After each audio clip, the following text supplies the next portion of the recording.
Spain, the champions, are champions for the fourth time in the history of the Euros. Yeah. Look, going into this game, I think we might both have picked England to win. Yeah. On the basis, I think, at least for me, I don't want to speak for you, that, hey, look, it's hard to win 7 games out of 7 in a tournament. In fact, I think only Brazil in 2002 has ever done it. And that team had Ronaldo, Ronaldinho, Rivaldo, Cafu, Roberto Carlos, basically guys that this Spain team does not have. Yeah. And also you could see it because we see it all the time. The teams sit deep and defend and stifle, and then they nick a goal at the other end through the individual, right? Yeah. And in the first half, horrendous first half in which I think hardly anybody took a shot on goal, and I think there was one save in the whole first half. It looked like maybe it was heading in that direction. It looked like England was just not going to play football and was just going to defend. I don't know what they expected with the ball because they could not keep the ball that well. They just had hardly no rhythm to it. There's a moment in the first half where Shaw goes forward. There's another one where Shaw plays a diagonal towards Saka, and then there's an overlap from Walker. But that was it from an England point of view. And I thought, okay, if this is the plan, this is never going to work because we are half-time and they've defended deep and they, in a way, maybe frustrated a little bit Spain, but as we saw with Germany, as we saw with Georgia, as we saw even with France. Sorry, you say that. They didn't just frustrate Spain a little bit. They frustrated Spain a lot. Spain did not have any chances in the first half either.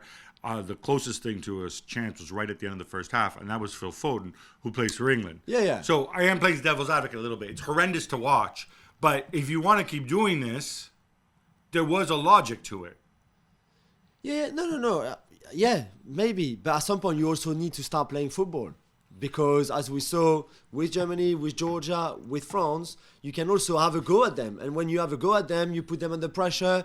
And they look a bit vulnerable at times. They're not as dominant. I'm not sure they like, despite having this new mentality, I don't think nobody likes to be under pressure. But England never did that. And they conceded a goal so early in the second half that even if that was the plan, here we went out the window very quickly. I invite everybody to go and read my piece about the final because I make a point here about Spain, which I think is actually quite relevant, right? We've already mentioned the fact that you don't have the star names from Real Madrid and Barcelona like you did in the past. But this team really has a playing style and an identity. And there's 2 things to say here for me. One is they didn't deviate from it throughout the tournament. And even after the horrible first half, they weren't phased. Even after Palmer equalized, they weren't phased. They just kept going. Yeah, they never panic. Tremendous belief, tremendous, like you said, calm. They never panic. Yeah. And secondly, this is actually built over time because De La Fuente spent 10 years working for the Spanish FA. Yeah. And in that time, at youth level, he won with the under-19s. He won with the under-21s. Euros as well. Olympics. And, was runner-up at the Olympics. And so many of these players, from Oyarzabal to Rodri to Merino to Dani Olmo to Fabian Ruiz. Yeah, Pedri even Cucurella. All these guys played for him. So there's a familiarity there. Yeah, I think, and to be fair, I think a few eyebrows were raised when he was chosen to succeed Luis Enrique because you can do great work at youth football and we know some very good youth coaches.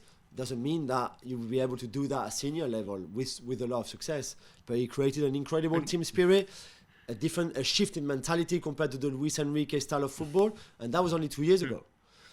So really impressive. It's what he had. It's what he had to work with, and he made the most of it. I think that's why he chose to build on what he had built before.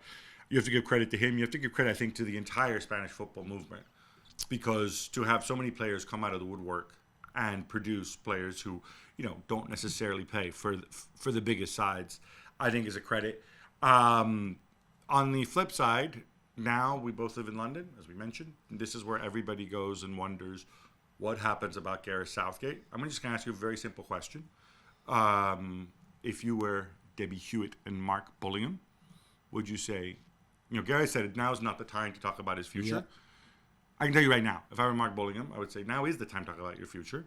And your contract's up. He means like in a few days, not now after the final. Obviously. Should he move on? Yeah, but I don't think it should be his decision. I think the FA should say, you know what, 2 finals in a row lost like that, psychologically, it's a massive scar for those players. We need a fresh start. We need someone new. English, foreign, I don't really care. But you need something different. You can't keep... This is a failure. You can say Spain were a better team. You can say Italy were a better team 3 years ago. It doesn't matter so much. They've lost 2 in a row for the first time in history. And he is, for me, the most responsible of all of it. You can't keep him. He's done a tremendous job, I think. Yeah, he's done a lot of good reconnecting with the things. fans and whatever on that side of it. Yeah. But for the footballing side, I think it is definitely time to move on. All right, Jules, sticking with this theme, reading the media, we were talking about off air before. It was England start the tournament. They play really badly. They underperform. And he gets harshly criticized. Fans get angry at him. Yeah. They get past Holland in the semi-final, and then all of a sudden people are talking like, the FA want to extend his contract, blah, blah, blah, and everybody's Team Gareth again. And then they lose the final, and it's heartbreak and whatever. I feel like we haven't really had the inquest.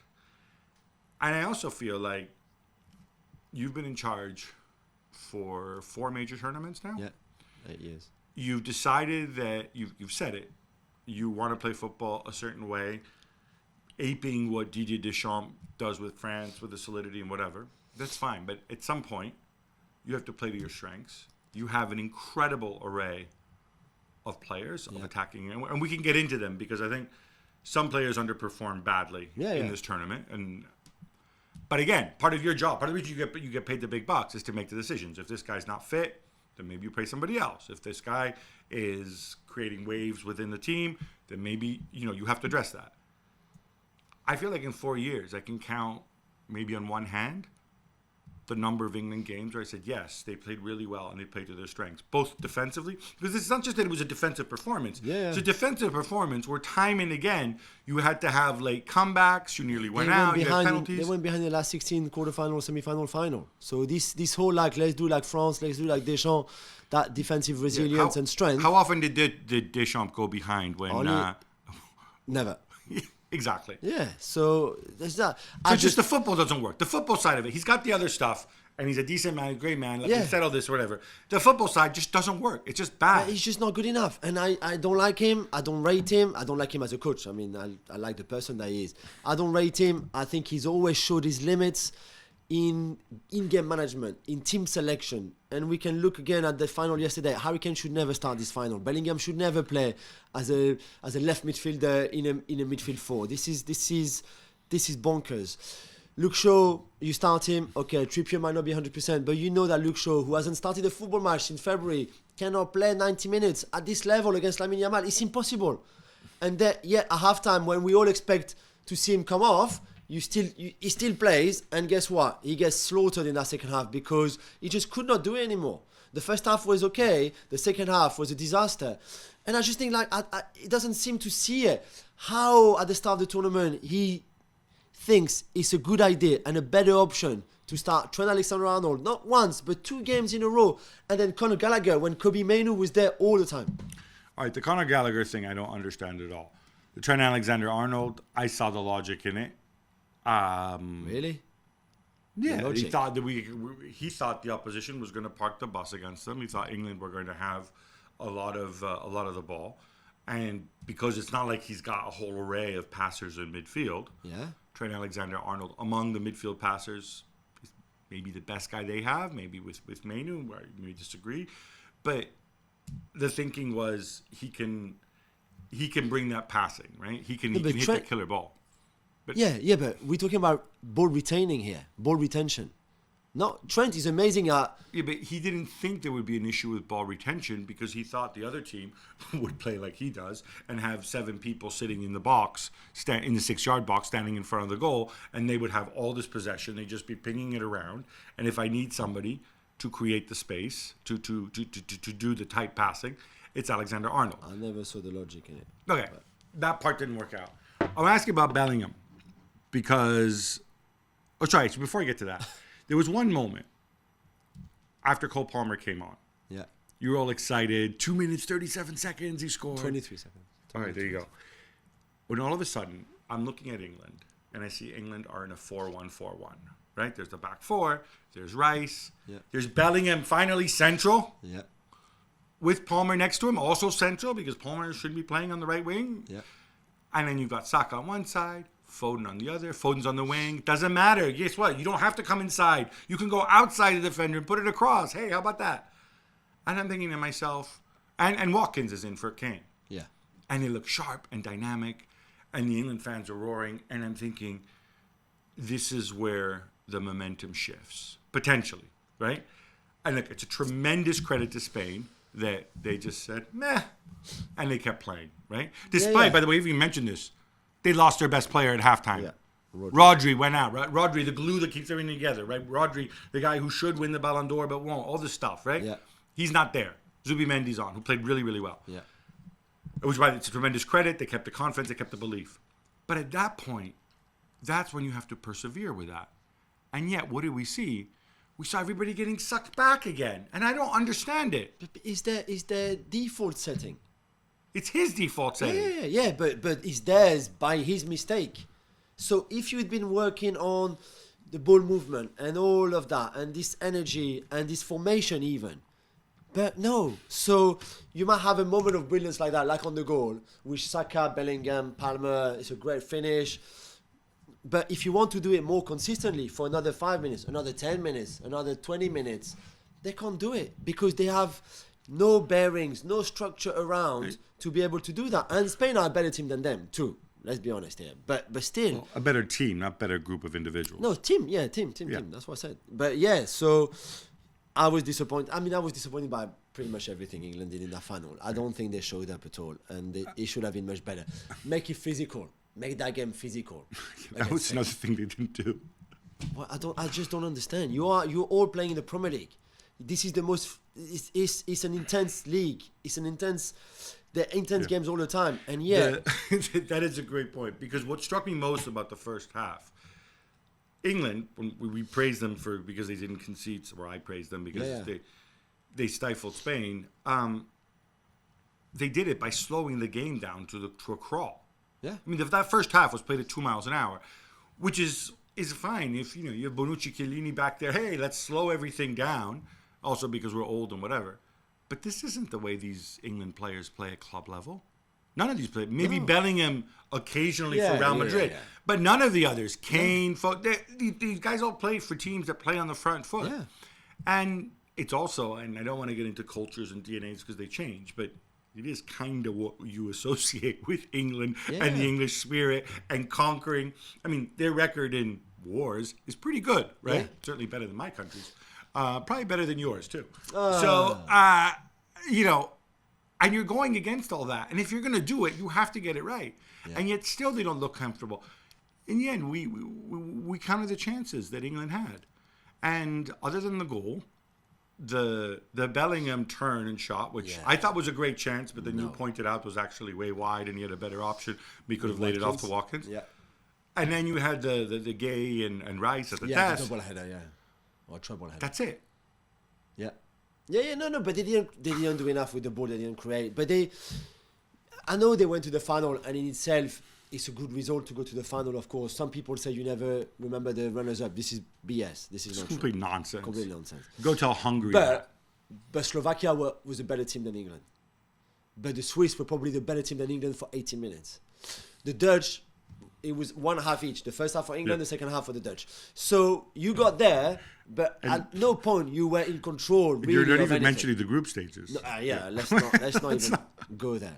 So in the end, you can't always have a miracle that saves you. All right, I'll stick up for him. Oh, not stick up, but I'm going to talk about something that's not Southgate related. You mentioned Kane not being fit. Yeah. The other factor, I think we have to talk about Jude at some point. Yeah.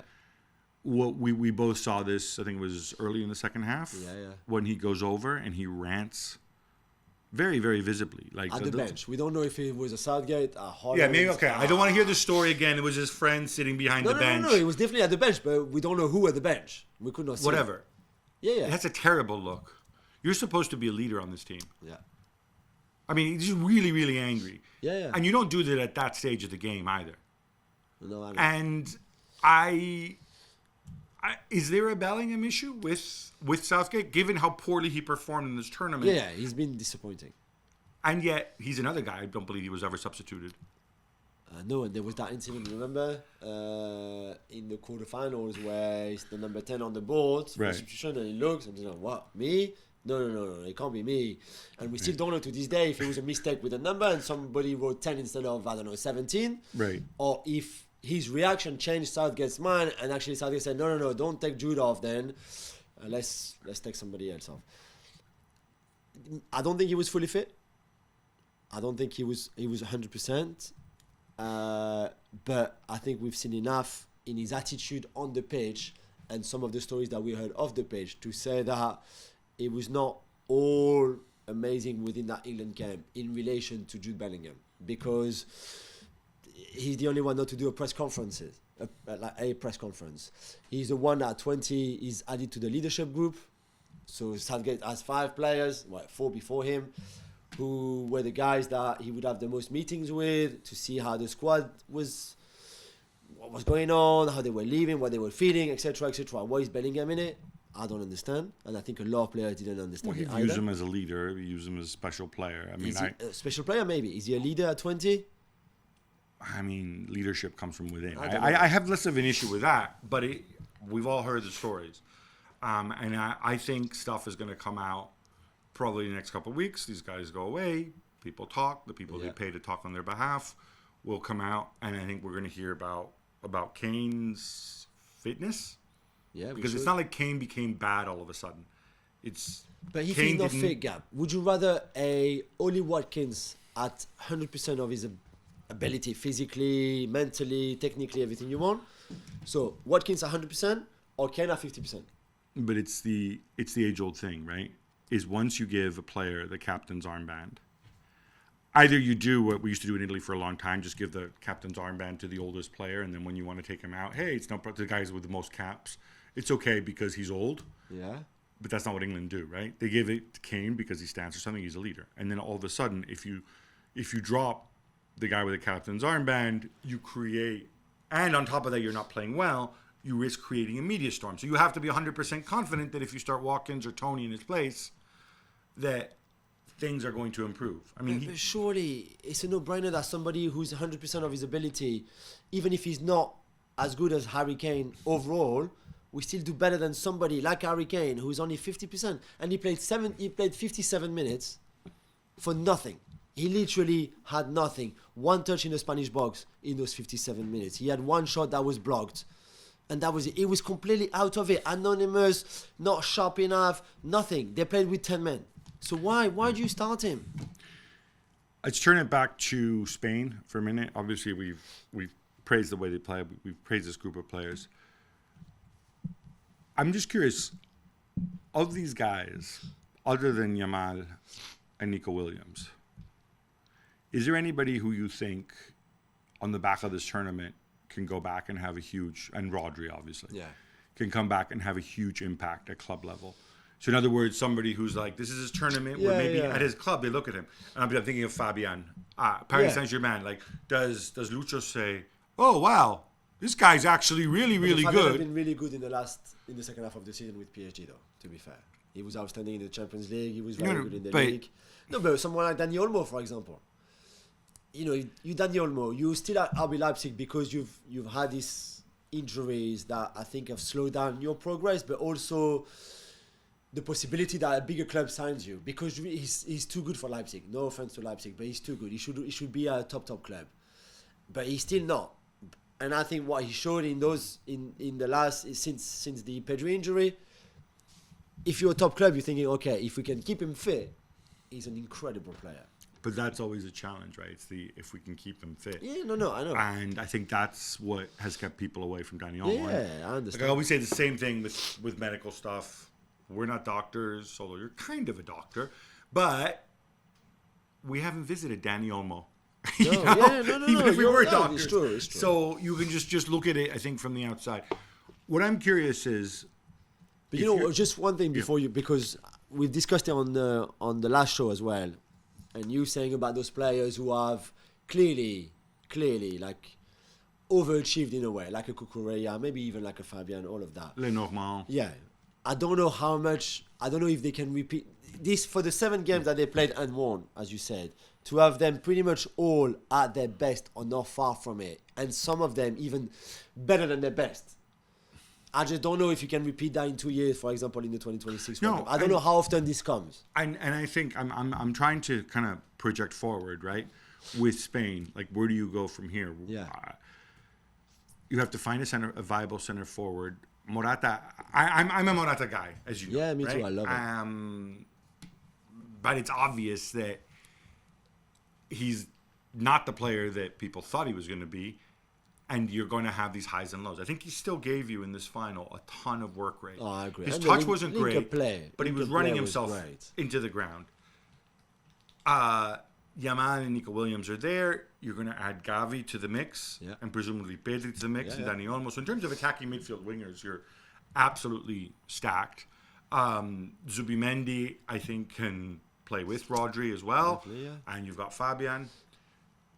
Further back, I think, obviously, Alejandro Balde will be back, and I don't want to reopen the Cucurella. I think Cucurella, by the way, Yeah. who still got booed every time. There were so many Germans in there. Yeah, I didn't yeah. think there were that many, but the ones who were there were noisy, booing poor Yeah, Cucurella. but- and even Gaia is going to come back from injury, and Grimaldo might. I'm not sure he likes Gaia.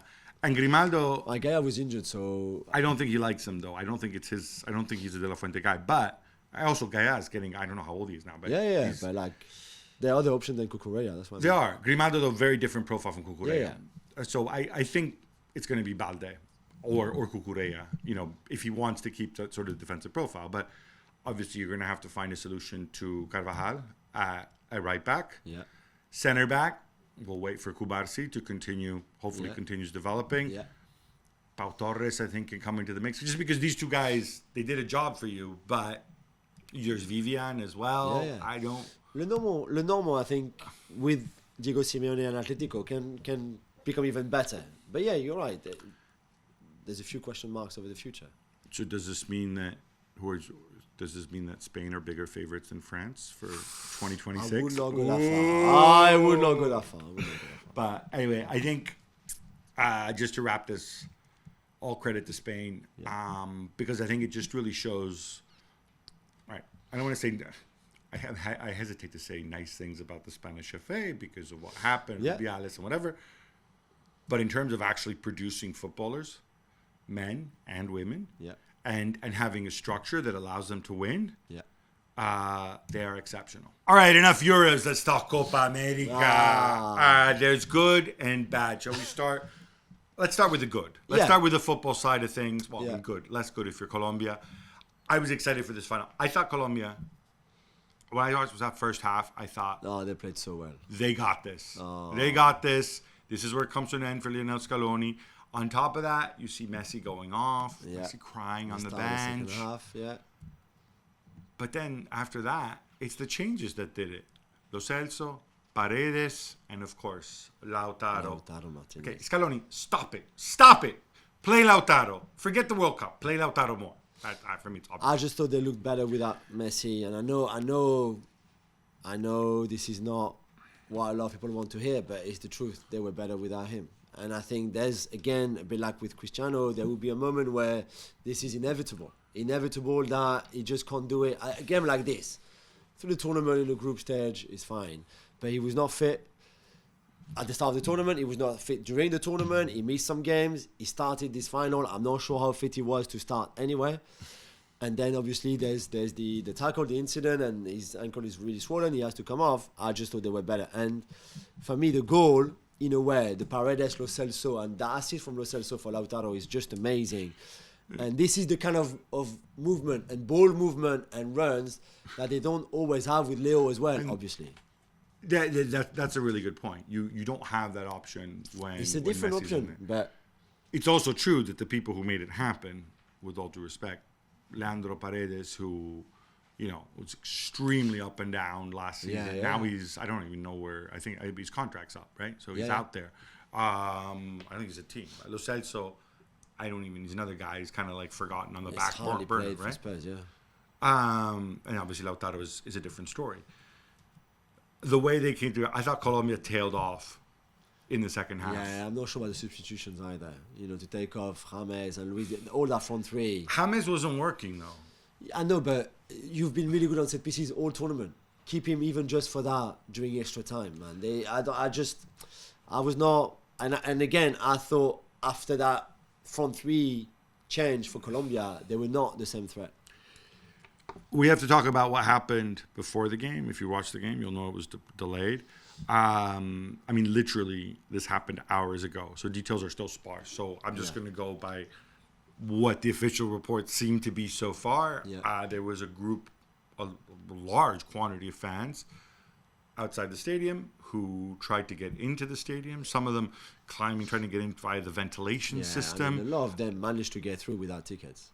And certainly our reporters, others on the ground saying like, this crowd is over capacity. Yeah, you could see. Our colleague Carrie Brown even coming out and saying everybody should just turn around and just go home now, forget the game, which I thought was a bit, but if you're there and I'm not there, I might have said the same thing if I'd been there. Scary. Yeah, you could see it was like in that Champions League final in Paris. Possibly even worse, but more like maybe I was thinking the Euro 2021 final, where also. Wembley was at way over capacity. Yeah. We also saw fans injured, and I think there's an issue with policing as well. Yeah. Clashes with the police. Again, I'm not in a position to tell a policeman how to do his job in terms of security. Clearly, when you see people bloodied, that's not how things are supposed to happen. No, and it's such a bad look for the USA to start with the World Cup to come in 2 years. And I don't care if it's CONMEBOL who was responsible to organize it, if it was CONCACAF, it doesn't matter so much. Everybody worked together, and this should never happen. This should not happen. It was like the pitches, like all the problems that this Copa America. We'll get to the other issues. Yeah, but still. It was CONMEBOL organizing it, but obviously CONMEBOL aren't responsible for the policing and the security. And this is the part which I really, really struggle. At all these major events, you have what they call filtering areas, right? So there's gates that are away from the stadium that you can only access. You go through once, you show your you have your ticket. You can only get in, but the gates, the block off access is far away from the stadium, right? It'll be like, I don't know, a half a mile or something, right? Now it's harder to do in some places. Like you look at where the Arsenal Stadium is, for example. You're like in the middle of a city or the Bernabeu. Yeah. That is not the case with Hard Rock in Miami. People arrive by car. You don't have tickets, you don't get into the parking lot. Yeah. It's not like people come on foot, right? This is a complete breakdown. They have to get this right for 2026.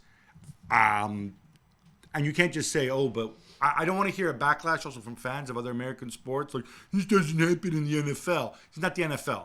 It's a different sport. Yeah, different crowd. Different situation, different crowd. Yeah. You have to be prepared. It's not like Miami hasn't hosted football matches before. Yeah. This is really unacceptable.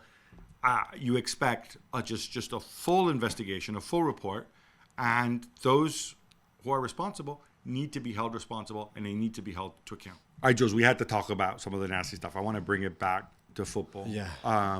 The job that Nestor Lorenzo did with Colombia, I thought was really impressive. Yeah. And this 28 games in a row without losing until obviously this final in extra time.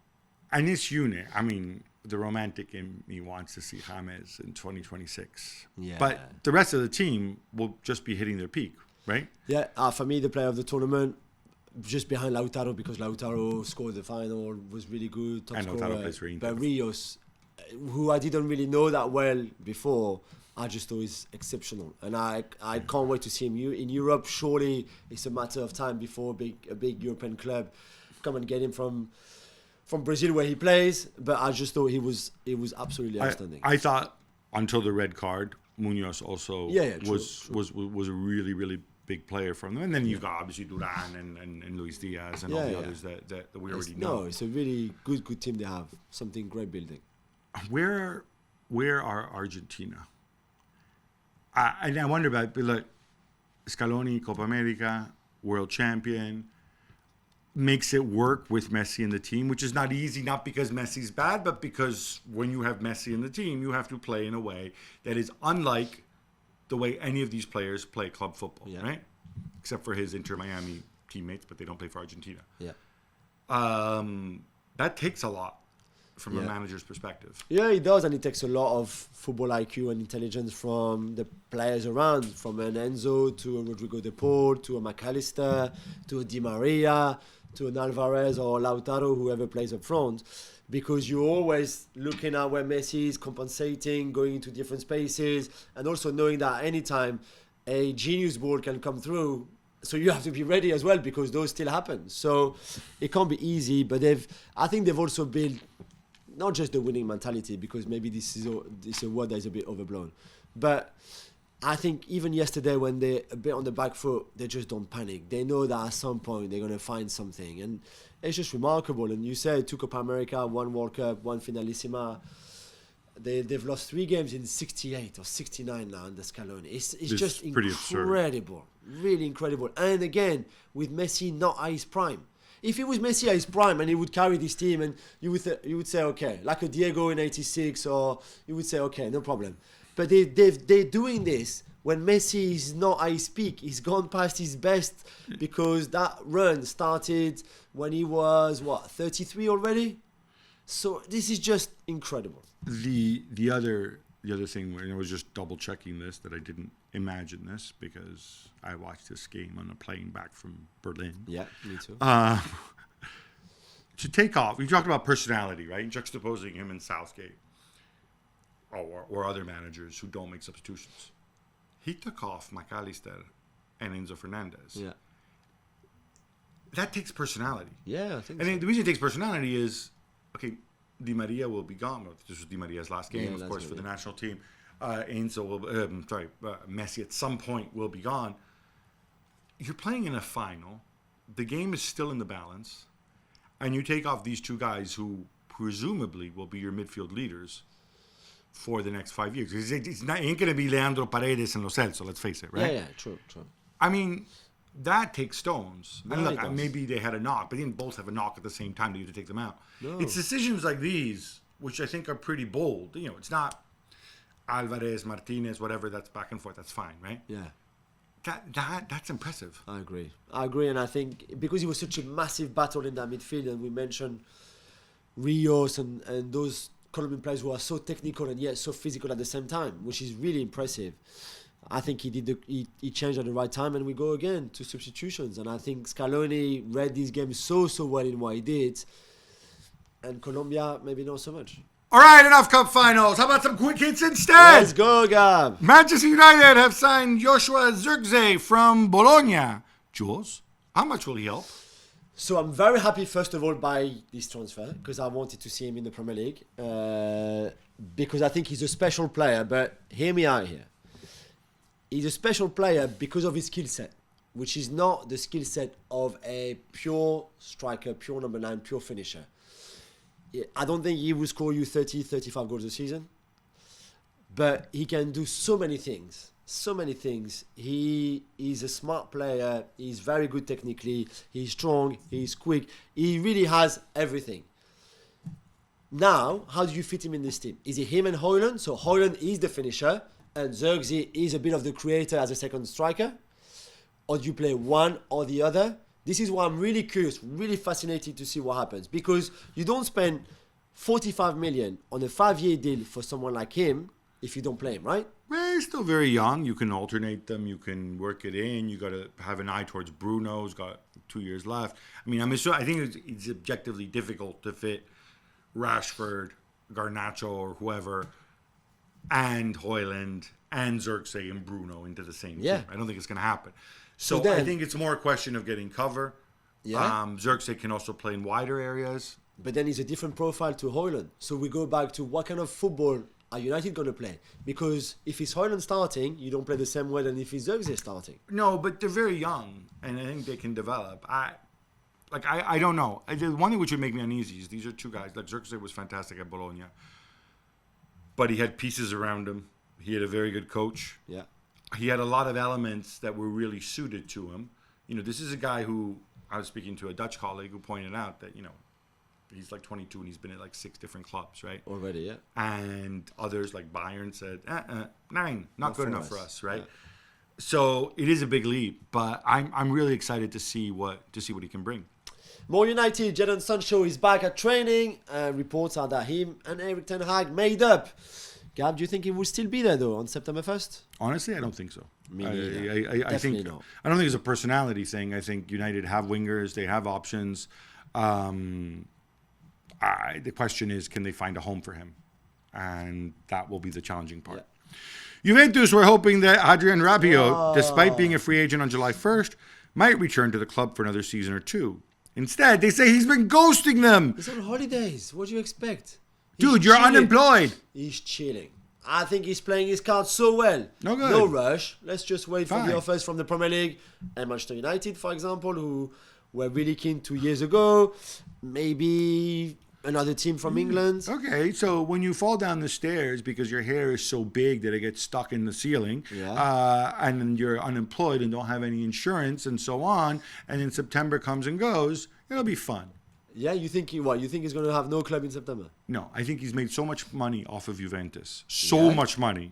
But that's not at least a courtesy to pick up the phone or get... Veronique is dealing with this. I'm sure she's doing a great job. She's not answering the phone either. Is she in vacation with Adrian? Does she need to chill too? Somewhere in the Maldives or something like that. Chilling. Weirdo on holiday with his mother, man. Dude, cut your freaking hair.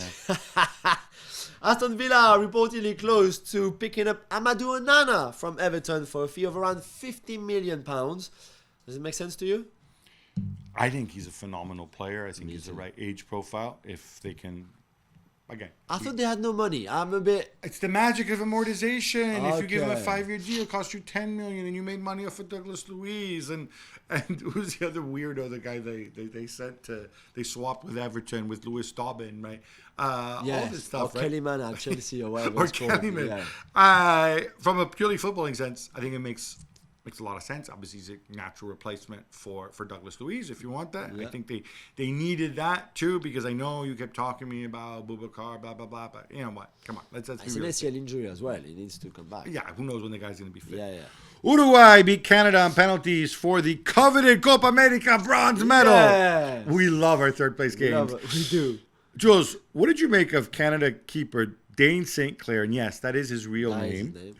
Honestly, I thought it was made up. It sounds like, an adult film actor. I don't know. Yeah. Hiding Uruguay goalkeeper Sergio Rocher's water bottle and getting himself booked. Come on. This is like serious football. Don't do this. What, we playing hide and seek now? On the bottle you had, obviously...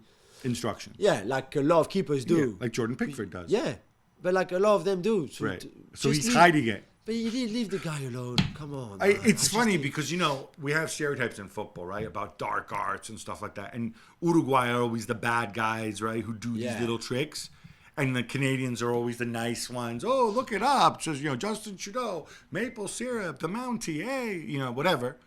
And then it's one of them who goes and turns villain. I know. And Luis Suarez, who didn't bite anybody in this game? No, but came on, scored the equalizer. Then he went to penalties, scored his penalty, and then Alphonso Davies tried a Panenka, misses it. Yeah, not a good idea. And then Uruguay get that third place. And sticking with Uruguay, Gabi, Marcelo Bielsa did not hold back in slamming Comebol before this match, the third place playoff.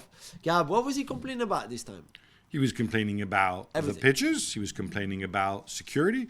You know what? This time I gave Bielsa a really hard time when he gave his thing where he looks really wise with the first speech about football belongs to the poor, poverty, blah, blah, blah. And because I said, this makes no sense. And you're just like a rambling guy who wants to appear intellectual. Or fools think you're intellectual because, I'm not saying he's not intellectual. But he's 100% correct. He used the term plague of liars. A lot of things were really badly handled by Comebol in this. Comebol bear a lot of the responsibility.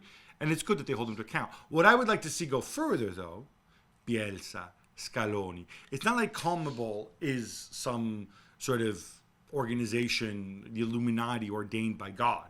Comebol is just 10 federations. Scaloni, you're employed by the Argentine FA. Bielsa, you're employed by the Uruguay FA. Go to your bosses, because they are Comebol. The leaders of your FAs are Comebol. And say, we can't work like this. I'm sure Brazil will back you. I'm sure a lot of people will back you. Yeah. Patrick Vieira is the latest name to be linked to the vacant U.S. men's national team job. Jules, you like this? I like this a lot. I think he was he's quite keen to go still. He was quite keen to go before. Never really had any contact after the 2022 World Cup. But yeah, I think it would be great. He used to live in the States. Yeah, of course. Gab, Juventus have been trying to shift Weston McKennie all summer long. Could Inter Miami offer him a home? I don't know where they keep finding money to sign all these players, but hey, if they can. What happened to the DP? No, I not anymore. those are MLS mysteries. I don't know if it's good for the U.S. I genuinely don't know if Weston McKennie at this stage of his career going back and playing in MLS makes any sense. Like, he's got a year left on his deal. He's going to have to take a pay cut and go somewhere else if he wants to stay in Europe. That's the reality. Yeah. Golden Oldies, Angel Di Maria and Johnny Evans both signed one-year extensions at Benfica and Manchester United, respectively. Were they teammates at Manchester United? It feels like so long ago in the early Van Gaal year. Evans had left, maybe, no? Do you remember that? When to go to West Brom? Be like, oh, Di Maria, he's like Robin. Like, yeah okay, whatever. Jules, which will be more significant next season? Who's extended? I can't believe you're asking this question. Or will you just tell me that I shouldn't mention both names in the same sentence? Absolutely. Absolutely. Poor Angel Di Maria to be associated with Johnny Evans. Di Maria, who, as we've said, retired from international football, is fair enough after winning everything. But still a bit more for Benfica. And I think rightly so. Johnny Evans, unless it's for some sort of like quotas or like, coaching role? Yeah, or coaching role or being part of... the fact that he was a youth team player for the academy or for the club or something like that, I don't see the point at all of keeping him. Do you? Really, I don't see. Well, I don't know why United give him an extension for a year. To do well, what? they're short on centre backs. Are they? Yeah. Maguire, Lindelof. But you don't like Maguire and Lindelof. No, I don't. But I assume they're hoping to move. Play them before Johnny Evans. I'm assuming they're going to try to move Lindelof. Yeah, I mean, let's see. Right. Let's see. Renato Vega, he's the new Chelsea player. Gab, he's just 20, comes from Basel in Switzerland and costs 14 million euros. Where does he fit in? And did they really need another central midfielder at Chelsea? Well, he's a left footer, and that's important, supposedly. True. He's also... Dewsbury Hall as well, he's left footed, by the way. I'm just saying. He's also played left back in the past, I think, at Augsburg. Short answer, the thought, no, because you have Moises Caicedo, you've got Leslie... You've got... Who's going to go on loan, I think, Leslie. Sure, yeah. Oh, we spent a lot of money for him. I'll send him on loan, bring another one in. No, it's true. Romo Lavia, your friend. At some point, we will see. Is he a real person? Is he a real person? Is he a hologram? Is he a bot? But I think the basic strategy is to accumulate young talent and, sow and then reap. 14 million is not a lot in some ways. Yeah. In other ways... they'll probably sign him to the usual 9-year contract. Yeah, for sure. With the amortization, he's cost you 2.8 million euros a year. And the only thing I would say is, I know Portugal are a good side, but I don't think he's been capped yet for Portugal. No. I mean, if you're Chelsea, it's a bit of a gamble for sure. It is a bit of a roll of the dice. Yeah, definitely. Ren midfielder Désiré Doué. Did I say that correctly? Nice, very good. Is one of the most hyped teenagers on the market. And honestly, there's YouTube clips of him that you can enjoy and you can see what the fuss is all about. So good.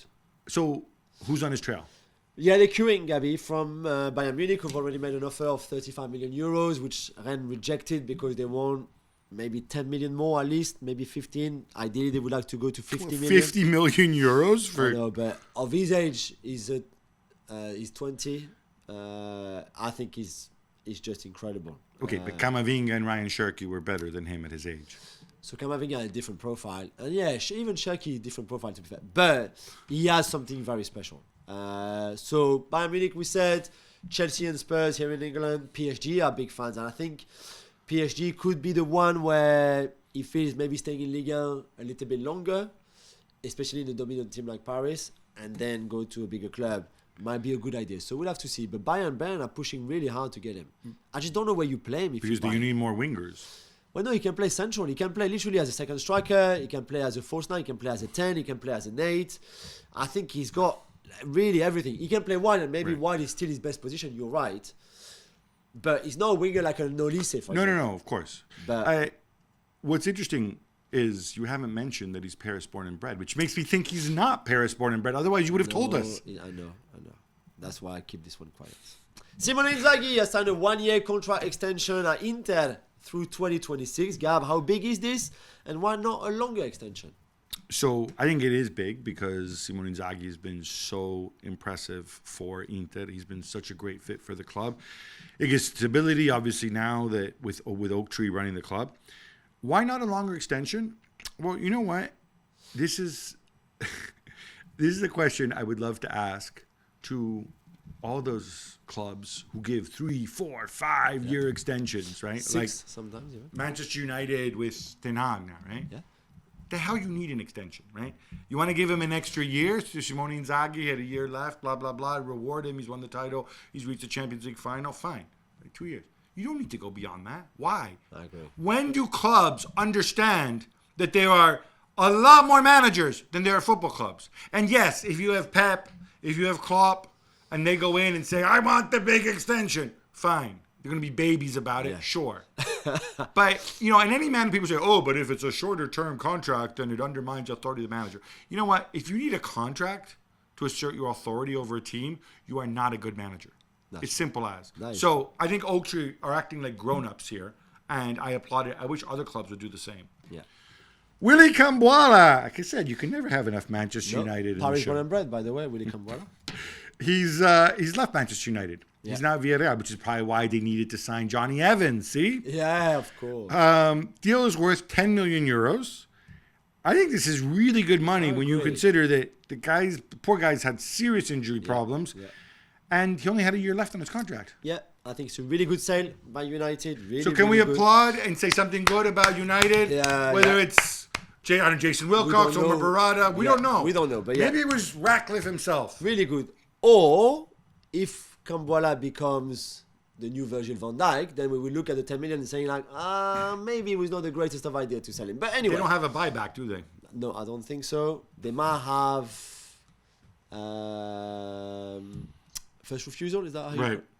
But I don't even think so. So Villarreal saw him at times last season. They liked what they saw. When he played, he had some really good games, some more difficult, but he was still young in a team that was not functioning properly. So I like him a lot. I really like him a lot, and I hope La Liga works for him. And, yeah, look, I mean, people may not know this, but when he was 16, 17, he was one of the highest rated He was the best in young his age center group. backs Yeah, in definitely. Europe. And I also think from United's perspective, if you have this uncertainty with him, in the situation you're now, in terms of flux, you either have to make a big boy decision and say he's going to be my third center back this season, Yeah. or you loan him, but you can't loan him. If you can't, he's not going to extend his contract. No. You don't want to. 1 year left. Yeah. You can't commit to a long-term contract unless you're sure, because we've seen United make this mistake with players in the past. That's very true. I think they definitely made the right decision here, and they got good money for him. I agree. A Spanish court has ruled against Barcelona, in their legal dispute with Nike. Gab, what does this mean? In the here and now, simply put, as I understand it, it means that there's no way Joan Laporta can wiggle out of the Nike deal, assuming he was ever going to do that. Yeah, because he wanted to market his own shirt, basically, right? He said, he pointed out, he spoke publicly saying that there were all these flaws. He wasn't happy with the money they were getting from Nike. He wasn't happy with some of the distribution and stuff like that. My understanding is, Nike said, well, we can sit down and talk about it, but, we're not renegotiating just some stupid number. Yeah. He put pressure on them saying, reportedly, he tried to bring other apparel manufacturers into the mix. He even said, we can make our own shirts. Yeah. Court said basically, this is one lever you're not pulling. You got the contract in 2028. Stick to it. I think if somebody comes in with a bigger deal, because the reality is Nike are running a business, Yeah. and Nike want to work with Laporta and Barcelona, right? Otherwise, there's no point. But you want to be on good terms. Somebody comes in, they pay a penalty, they get out of it. Somebody offers you enough money, there is a way out of it. But this seemed to me like a really dumb battle to fight on Laporta's part. Diario AS in Spain are reporting that Real Madrid and their fitness coach Antonio Pintus, the legend that is Antonio Pintus, course. they want to put Kylian Mbappe on a physical regimen similar to that which helped extend Cristiano Ronaldo's career, even when he bulked up and became the Greek god that he is today. Yeah. Good idea? I think anything that helps you becoming better player, fitter player, sharper player is welcome by anybody, I would hope. Like if someone comes to see you and say, listen, if you do what I say, you know, you're going to improve everything in your life, like as much as you can. So I'm sure Kylian will be in agreement. I mean, he's 25 years old, so it's not like if he was towards the end of his career and he wanted to extend that a bit more. But Pintus, as we know together, and you especially, Gabi, works his people really, really hard. So this should be a good thing. I think the one thing I would say to this is, I think people are getting a little ahead of themselves, right? Yeah, maybe. Because like you said, it's not like the transformation that Cristiano underwent was a little bit older at that stage. Kylian is a different player with different characteristics. I don't think Kylian will ever be as good as Cristiano in the air, for example.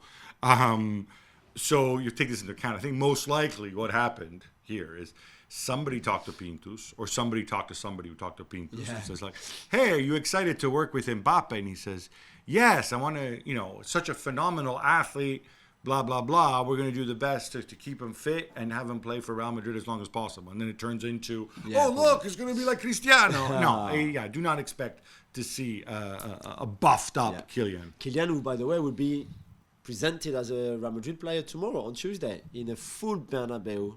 And I think a very special presentation. Full Bernabeu Madrid in the middle of July. That's impressive. Yeah. Iceland's Amir Algrimsson is the new coach of the Republic of Ireland. But Gab, what's this story about him not giving up his dentistry career? Okay. I vaguely remember this when I saw you at cricket.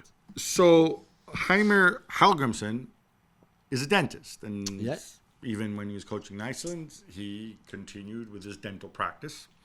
Then he went to coach Jamaica. Did badly with Jamaica.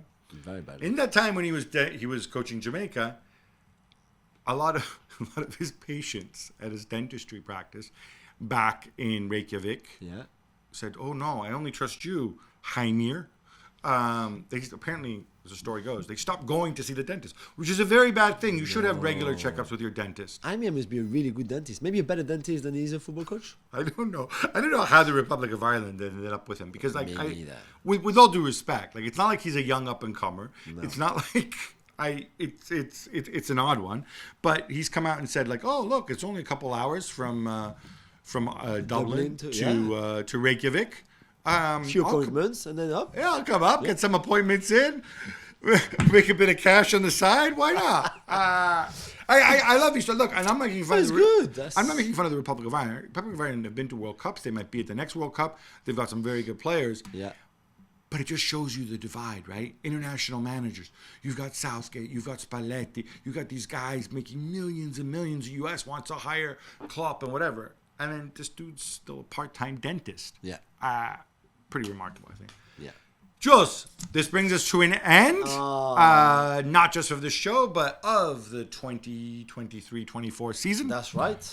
We're going to be back on Thursday, but Thursday, August 15th, just ahead of the Premier League season.